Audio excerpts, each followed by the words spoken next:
यार दो, मैं गिर जाऊंगा। अरे मैं पैसे दे रहा हूँ, लटक के क्यों जाऊंगा पीछे ऑटो रिक्शा पर। तुमने ऑटो रिक्शा को बस बना रखा है, इतनी तो सवारी बस में भी नहीं होती है। एक तो मोदी जी तुमने अपने ऑटो को अंदर तो फुल कर रखा ही रखा है और बाहर सारी सवारी लटकी हुई है। भाई मुझे उतार दो, मैं गिर जाऊंगा। अरे सही बात है, लालू जी बिल्कुल सही कह रहे हैं। मोदी जी ये बताओ, हम पैसा दे रहे हैं तो बाहर लटक के क्यों जाएं? अंदर बैठ के सुकून से नहीं जाएंगे? अरे बाहर लटके लटके हमारे हाथ दर्द करने लगती हैं। अरे अखिलेश लालू जी, तुम ही दोनों को ज्यादा एतराज है और कोई सवारी तो बोल नहीं रही है ज्यादा। ये बताओ, मैंने अपने ऑटो रिक्शा में तुम्हें जबरदस्ती बैठाना था, तुम अपने आप बैठे थे, तुम्हें जाने की जल्दी थी। अरे मेरे लिए ना सवारियों की कमी है ना तुम्हारे लिए ऑटो की कमी है, किसी दूसरे पे बैठ जाते, मुझे सवारी और मिल जाती। अरे भाई तुम्हारे कहने से कुछ थोड़ी होता है, अगर मैं ओवरलोड ऑटो रिक्शा नहीं चलाऊंगा फायदा हो जाएगा मुझे। अरे भाई मोदी जी, तुमने एक तो बाहर लटका रखा है, ऊपर से इतनी तेज चला रहे हो, कम से कम हल्का ही चला लो अपने ऑटो रिक्शा को, इतनी तेज स्पीड में दौड़ा रहे हो, कहीं तेज झटके में हमारा हाथ उत ना छूट जाए, हम गिर जाएंगे ऑटो रिक्शा से। हाँ मोदी जी, योगी जी बिल्कुल सही कह रहे हैं, कुछ हल्के तो चला लो।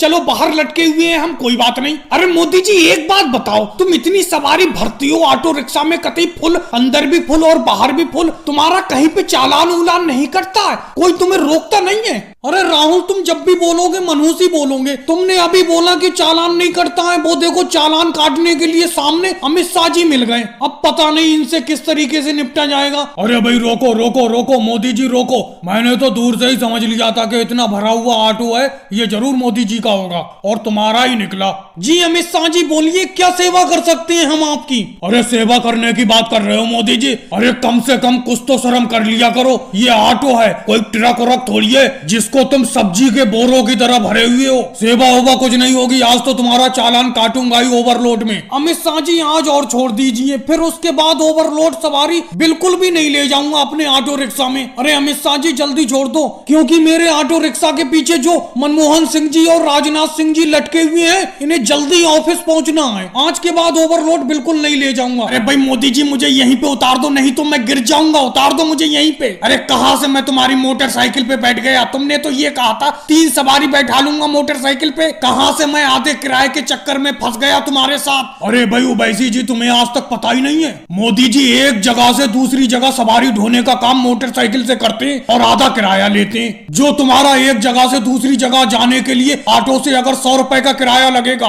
तो मोदी जी मुश्किल से 40 रुपए में तुम्हें उस जगह पहुंचा देते हैं। लेकिन भाई सवारी इतनी बैठालते हैं ये, अपनी मोटरसाइकिल पे कम से कम 6-7 सवारी बैठालते हैं ये। लेकिन भाई अखिलेश, ये झूठ क्यों बोल के बैठालते हैं सवारियों को अपनी गाड़ी पे? अरे मुझे भी कुतुब मीनार देखने के लिए जाना था, ऑटो वाला मुझसे 150 रुपए मांग रहा था, इन्होंने बोला 50 रुपए में छोड़ देता हूं तुम्हें। भाई इस तरीके से 50 रुपए में कुतुब मीनार देखने का क्या फायदा? इससे तो मैं ऑटो से ही 150 रुपए खर्च करके चला जाता। मुझे इन्होंने मोटरसाइकिल की तेल की टंकी पर बैठा रखा है। अरे केजरीवाल, कैसी घटिया बात कर रहे हो? ये बताओ, मैंने तुम्हारा फायदा नहीं कराया है। तुम कुतुब मीनार 150 रुपए में ऑटो से जाते, मैं तुम्हें सिर्फ 50 रुपए में ले जा रहा हूँ। 100 रुपए का फायदा कराया कि नहीं कराया? भाई जिसके पास ऑटो है वो ऑटो से सवारी ढोता है, मेरे पास तो भाई मोटरसाइकिल है छोटी मोटी, उसी से सवारी ढो के गुजारा कर लेता हूँ। अरे अगर 1-2 सवारी बैठा लूंगा मैं अपनी मोटरसाइकिल पे, गुजारा हो जाएगा मेरा, तेल का खर्चा भी नहीं पूरा हो पाएगा और चालान होने का डर अलग रहता है। अरे योगी जी, इंस्पेक्टर जी मिल गए, ये चालान काट देंगे। अरे भाई लोगों, अगर ये पूछे कौन हो तुम लोग, ये कहना हम एक ही घर के सब लोग हैं। रोको भाई रोको रोको रोको। अरे तुम तो वही हो जो परसों मुझे मिले थे और अपनी मोटरसाइकिल पे आजी की तरह 8-10 सवारी बैठाले हुए थे,